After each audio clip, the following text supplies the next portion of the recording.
Original timeline में Naruto एक orphan है। 9 का जिंचुरिकी होने की वजह से पूरा कोनोहा उसे शक और नफरत की नजर से देखता है। वो लोनलीनेस और ये सब नारुतो के कैरेक्टर का फाउंडेशन था। अब इमेजिन करो अगर मिनाटो जिंदा होता, फोर्थ होकागे खुद नारुतो का फादर, क्या कोई विलेजर नारुतो को आंख उठा के भी देख पाता?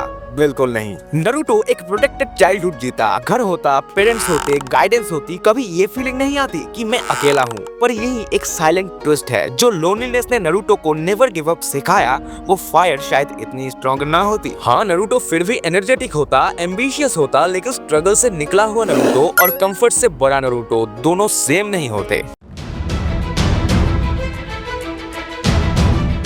ओरिजिनल स्टोरी में मिनाटो कुरामा के चक्रा को 2 पार्ट्स में डिवाइड करता है, आधा खुद में, आधा नारुतो में। पर मिनाटो जिंदा रहता तो एक स्ट्रॉन्ग पॉसिबिलिटी थी कि कुरामा पूरा का पूरा मिनाटो के अंदर ही सील होता। इसका मतलब Naruto is equals to no 9 tails और इसका इम्पैक्ट बहुत बड़ा होता। नारुतो का पावर ग्रोथ स्लो होता, no rage boosts, no instant chakra hacks. Naruto को डिपेंड करना पड़ता अपने नेचुरल चक्रा, ताइजुत्सु और स्किल्स पर। बैटल स्टाइल ज्यादा ग्राउंडेड होता, ज्यादा टेक्निकल होता। और यही एक एक्साइटिंग चीज आती, मिनाटो जिंदा होता तो फ्लाइंग राइजिन डायरेक्टली अपने फादर से सीखने का चांस मिलता। टेलीपोर्टिंग नारुतो, सोचो जरा।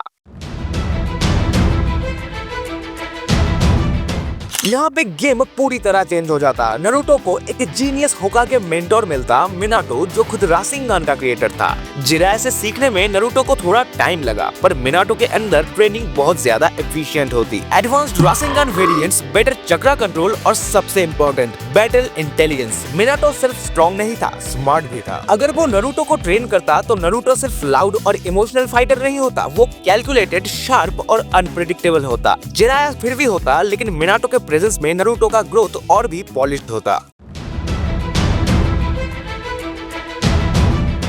अब सबसे हैवी पार्ट, अगर मिनाटो जिंदा होता, उचिहा मैसेकर ऑलमोस्ट इम्पॉसिबल होता। डांसो अपनी शेडी पॉलिटिक्स इतनी आसानी से चला ही नहीं पाता। हिताची को कभी अपना क्लैन खत्म ही नहीं करना पड़ता, और जब मैसेकर ही नहीं होता तो सास्के रिवेंज के ऑब्सेशन में डूबता ही नहीं। नारुतो वर्सेस सास्के राइवलरी होती, लेकिन वो हेटरेड वाली नहीं, हेल्दी कंपटीशन वाली होती।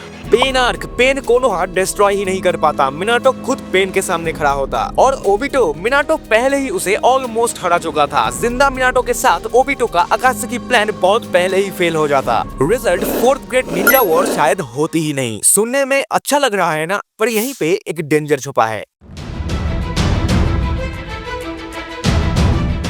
नारुतो होकागे बनना चाहता था क्योंकि दुनिया उसे एक्सेप्ट नहीं करती थी। रिस्पेक्ट के लिए वो सपना बना। पर अगर मिनाटो जिंदा होता, नारुतो ऑलरेडी रिस्पेक्टेड होता, होकागे का बेटा होने का प्रिविलेज होता। तो क्या नारुतो को खुद को प्रूव करने की जरूरत होती? शायद नहीं। होकागे बनना उसका सपना होता या नहीं, ये पूरी तरह नारुतो के चॉइस पर डिपेंड करता। और अब यहीं पे आता है वो डार्क ट्विस्ट।